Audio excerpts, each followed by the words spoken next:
नमस्कार मु अंजना स्वागत जनाऊँगी आपण को मो चैनल रे। आज आम देखा चिंगुड़ी आलू झोल। यहीटा बहुत ही टेस्टी लगे।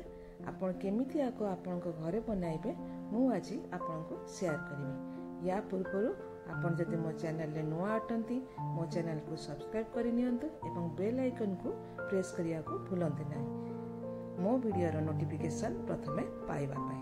चलंतु आरंभ करिबा आजिर वीडियो। प्रथमे आमे चिंगुड़ी को भल भाव धोई नेबा। धोई नेबा परे सेथिरे किछि हळदी गुंड एवं गोटे चामच लूण दे ताकू भल भाव आमे ताकू गोलाई देबा। चिंगुड़ी को भल भाव गोलाई देला परे ताकू आमे 15 मिनिट पे मैरिनेट कर देबा। या परे आमे गोटे पैन रे किछि तेल नेबा। आपण सोरिष तेल नै परिबे किबा रिफाइन तेल नै परिबे। सेथिरे आमे काटी रखिथिबा आलू को पकाई ताको आमे भाजी देबा। आलू को लाइट ब्राउन हेबा पर्यंत आपण ताको भल भाबरे भाजीबे। देखंतु आलूटी हमर कलर आसीगला। कलर आसीगला आपण जाइयो जे आलूटी हमर सिझी जाइछे। वर्तमान आमे आलूटी को पैन रो काढी देबा एवं सेथिरे आमे चिंगुड़ी को पकाई भाजी देबा।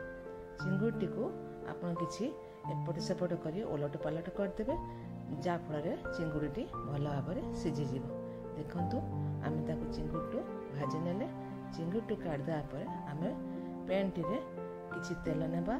तेजपत्र जीरा 3टी लवंग एवं 2टी गोलमरिच एवं 2 खंड दालचीनी देबा एवं या परे आमे सेथिरे किछि लूण एवं हळदी एवं आमर अधा चामच लंका गुंड दे ताको भल भाव गोलाई देबा एवं सेथिरे काटी रखिथिबा पियाज को पकाई आमे ताको ब्राउन कलर आसिया पर्यंत पियाज टी को गोलाइबा।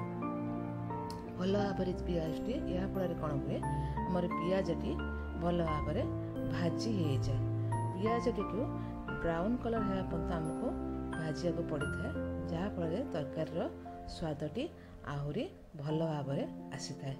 पियाजटी देखंतु हमर भल भाव भाजी हो गला। वर्तमान आमे एही पियाज रे आमे रखिथिबा अदा रसुण पेस्ट को पकाई ताको भल भाव गोलाई देबा एवं यहाँ को आमे किछि समय एपरि भाव भाजीबा।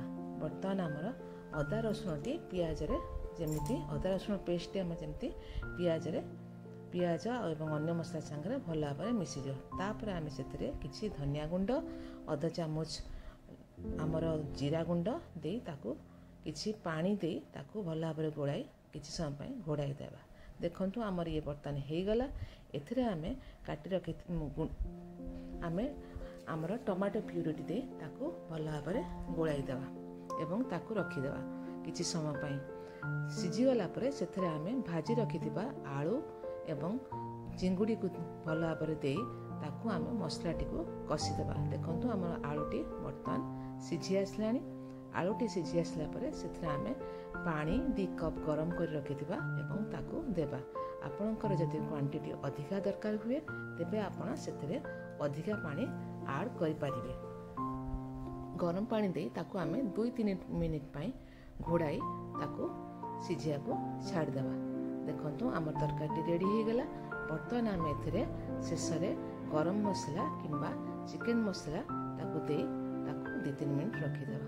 बर्तमान देखंतु आमर चिंगुड़ी तरकारी एवं ताकू आपण भात किंबा रुटी रे खाई परिबे।